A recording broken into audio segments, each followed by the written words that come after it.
Magandang araw po sa inyong lahat mga kamatsas. Dito naman tayo sa Women's Division. Ang naging resulta ng round number 10. 2 games po ang i-analyze natin sa magkaibang video. No? Hatiin ko sa dalawa. Unahin natin sa bakbakan nila Salimova and Vaishali, ang kapatid ni Pragnananda. Nakakaloka daw ang game na ito. Bakit kaya? Yan ang aalamin natin mga kamatsas. Ang ginawa ni Salimova, nag-D4. Knight F6 si Vaishali, C4, G6, Knight C3 at nag-Granfeld ang bakbakan, Knight F3. Ayan, ayaw ni Salimova yung aggressive, yan ang paborito ko sa puti yung ganyang sistema, no? Pero nag-Knight F3 lang, Bishop G7, H4, nako, H4, mag-H5 yata. Bibira ng atake kagad sa king side. At nag-castle. Hindi pinansin dito ni Vaishali. Bahala ka dyan sa king side. Capture, and nag-H5. Yan po ang purpose ng H4 Kakapture dyan, then may H5 para makapag-create kagad ng malakas sa pressure sa H5. At nag-C5. Hindi rin naman papahuli itong si Vaishali. Pressure kagad sa D4.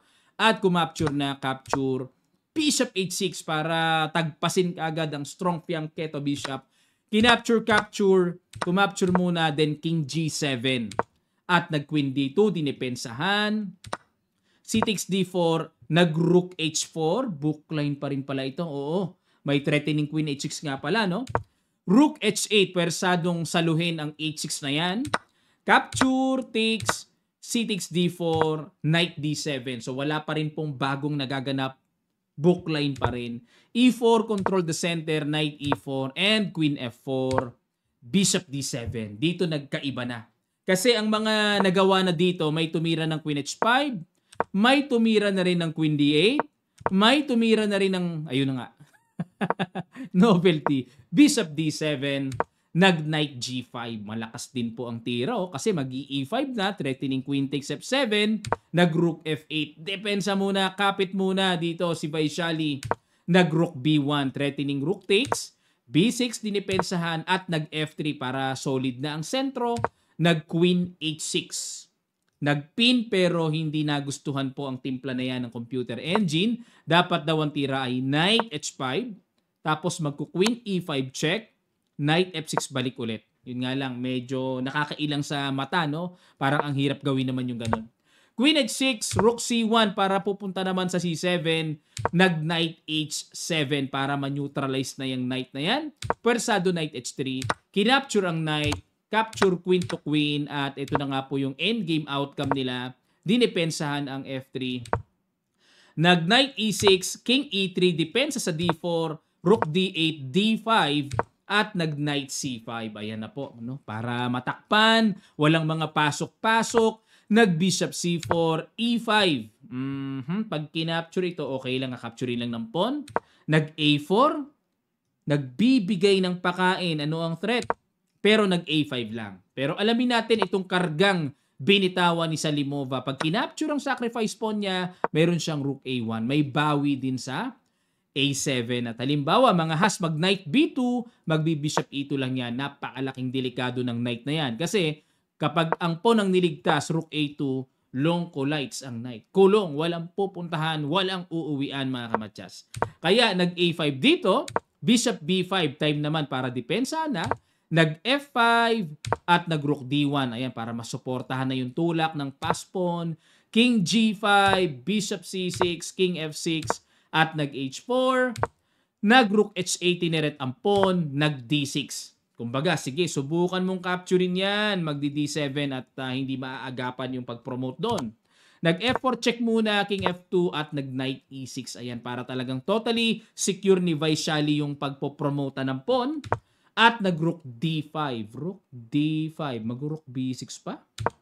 Nag-Rook C8. Ayan, teka muna mga kamatsas, preno ulit tayo. What if Rook takes H4? Ano mayroon? Magki-King G2 muna.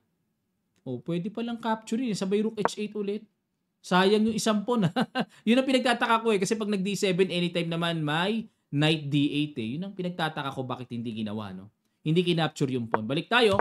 Nag-Rook C8, Bishop B5, Rook C2 check, King F1, Rook C1 checking G2, Knight D8. Ayan, para talagang totally baradong-barado na yung pawn. Yun nga lang mangyari, pilay ang knight na yan. Kakabara. Walang activity na iba. Nag D7, napadali ang tira. Dapat daw po ay Rook D3. Ano naman ang purpose ng Rook D3? Ano? Bakit kaya? Ang lalim ng Rook D3 ah. Nag D7, King E6, Rook D2, nag King E7, another bad move by Vaishali. King H2, good move. Rook C5, Rook G2 tineret, King F7, at dito napakaganda ng tira ni Salimova. H5, bigay, sacrifice, capture, and Rook G5, mababawi din naman. Yan po mga diskarte no, na mga pangwasak, pangsira, pampahina. Nag King E7, capture, at nag Knight C6. Yan, threatening capture na. Nag-Rook H7, checking D8, King H3, good move. Para maparating hanggat maaari. Yan, gagapangin yan, unti-unti. Nag-King C7, King G4, Knight D8, King F5. Napaka-aktibo ng King ni Salimova. Kitang-kita po sa evaluation bar. Super winning dito si Salimova. Nag-Rook C3. Kailangan kumounter na King takes E5, Rook takes F3, nag-Rook H1, Knight B7, at nag-King F6. Para yung pawn itutulak naman paunti-unti para maihatid sa E7.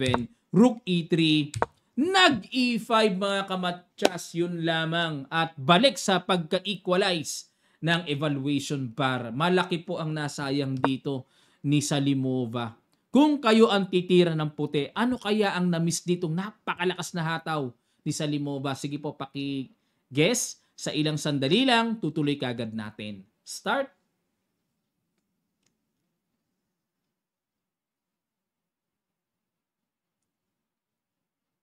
Maraming salamat mga kamatsas. Congrats sa mga nakakita. Hindi nga E5 eh. Kulit na. Rook H8. Makulit ka, Coach Nava. E5 yung ginawa. Pero Rook H8 yung na-miss na tira. Threatening, Rook C8 then promote. Yan ang na-miss. Ngayon, ang gagawin Knight D8 para mabarhan, walang check sa C8, di ba? Pero dun pa lang mag-E5.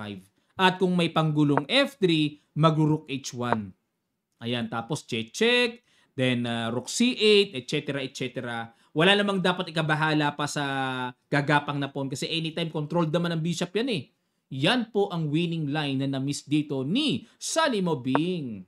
Ang ginawa niya, nag-E5 kagad, naka-Knight C5 dito. May threat pa at the same time. Nag-Rook H7 para depensahan, nag-F3, Rook E7 para mag-E6 ba? Nag-F2, then nag-King F7, gagapang doon si Salimova, then promote to Queen, no? Gagapang.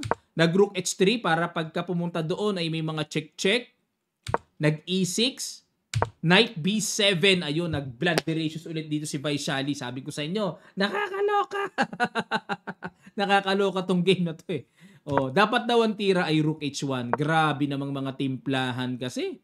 Bishop E2 binigay na continuation, Rook H7 check. Tingnan niyo mga timplahan yan, pagkalalim-lalim, check dito, tapos check ulit. Pag dito kasi may ganun ano. May Knight E4 check, lilipad yung tore. Ayun, magpe-perpetual check. Oh. Gracious. Pero Knight B7 ang ginawa. Nag D8 Queen din naman dito po si Salimova. Wala na rin kasing oras, segundo na rin. Napadali ang tira. Sayang oh. Ang winning move, Rook E8. Tapos ang laban. Rook H7 dito sa continuation. Then King G6. Ito na nga lang po ginawa ng computer eh. Bakit? Halimbawa kung mag Rook H1 dito, mag E7. You know, unstoppable Queen oh. Oh, pag nag-Queen dito, wala. D8 Queen. Check pa. Matchas yan. Matchas. Oh, Queen. Dito, matchas. Sayang. Nakakapanghinayang yung ganitong winning na winning. Biglang nag-blunder, oh. Capture. Check muna. Hindi kasi pwedeng kumapture dito, mga kamadyas. May check. Kaya blunder eh. Blunderations. Grabe naman. Chumek tuloy. King C8 and the Rook D1. Check. King G6. Rook E3 para mag-Rook E1. King F6. Ayun, niligtas yung pawn. Check ulit. King G5. Rook E3. King F6, check. King E7, pinilit ni Salimova. Parang di siya makapayag na from winning position ay magdodraw lang ng ganun-ganun. Di siya makapayag. Knight C5, King D6. Naku po, sumaklap pa. Sumaklapacious pa yung position ng mangyari. Dapat daw po Rook C1, pin muna. Mangyari, sumama pa yung position pag King D6. Oh. Rook E3, good move, threatening to capture the pawn. Bishop D7, check, another bad move. Dapat daw po Bishop C4 to protect. Pero bakit kaya bad move to? Tingnan natin. Knight takes, pawn takes, King D8. Yun ang masakit. Yun ang masakit. Naka-block tapos mag-rook E1 na. Nag-rook F1. Ayan, kasi dito po, baka naisip nyo, coach, pati hindi mag-rook C1. May check kasi. Kuha na rin yun eh. O, ginawa dito, nag-rook F1 para makuha yung pawn sa F2. Nag-rook E2, dinipensahan muna. King C6, rook E6 check. At nag-rook F6. Ayun. Hiwalay na yung king sa pawn. Depensado pa, makakapture pa. Ow! Napakasakit. Napakasakit, Kuya Eddie. Ayun o, check. Naku po, nagka-check-check pa with tempo. Rook F7, binalikan, capture, and Rook F5. Ayan na, wala nang makakapture po dyan. King C6, King C7, or King E7, King B6. Ayan na, inubos na yung tira ng King. Aray, ang sakit. Sugswang. Sugswangers. Nag-Rook C1 check, Rook C5, nag-Rook F1, and bumalik ulit, nag-King D5. Ayun. King C4. Sinayawan na po, sinayawan na. Sinayawan na. Wala eh. Masyadong malapit yung king. Kung malayo sana yung king eh, baka mag-materialize pa yung pawn na yan eh. So, nag-resign po kasi pag push, check na lang, lipad yung pawn. Sakit! Grabe ka winning si Salimova. Doon pa siya natalo sa pinakahuli, no? Yung pinaka nahuhuli sa ranking kay Vaishali. Sayang, kung nanalo siya sana dyan, ang ganda ng standing niya. Ito po ang standing nila after round number 10. Ang sakit na nangyari kay Salimova. Kailangan may hahaplos dito mga kamatyas. Wala kasi nyo loob. Ayan, nangunguna po si Leiting G. With 6.5 points tied sila ni Tang Zhongyi. Talagang yung dalawa, nagkakarirahan. Alexandra Goryachkina, Katerino Lano, 5.5 points. Koneru Hampi, ayan, 4.5. Salimova, sayang 5 points sana si Salimova kung nanalo. Mozichuk and Vaishali. Kung sino pa yung nasa kulela to, yung pa yung nakapuwing, nakasilat.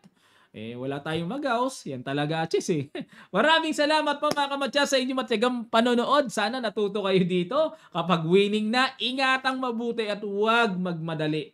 Di natin masisi si Salimova, baka pagod na rin. Di natin nabasa yung nangyayari sa kanya no? Pero sayang, nakakapanghinayang lalo na sa fan side niya. Daming fans yan Okay po, sa mga gusto mag-avail ng ating Kamatyas merchandise, click nyo lang po ang Shopee link natin sa Kamatyas Sporting Goods Shop. Pili po kayo ng mga products natin. And don't forget to subscribe to our channel. No? Subscribe na po kayo dito sa ating YouTube. Click nyo notification bell. At ganun din sa ating Facebook page Kamatyas. Mag-follow na po kayo. Meron din tayong TikTok. Rod Twings ang username natin sa TikTok. Mag-follow na rin po kayo. Maraming salamat. Magkita-kita pa tayo sa mga susunod pang chess updates.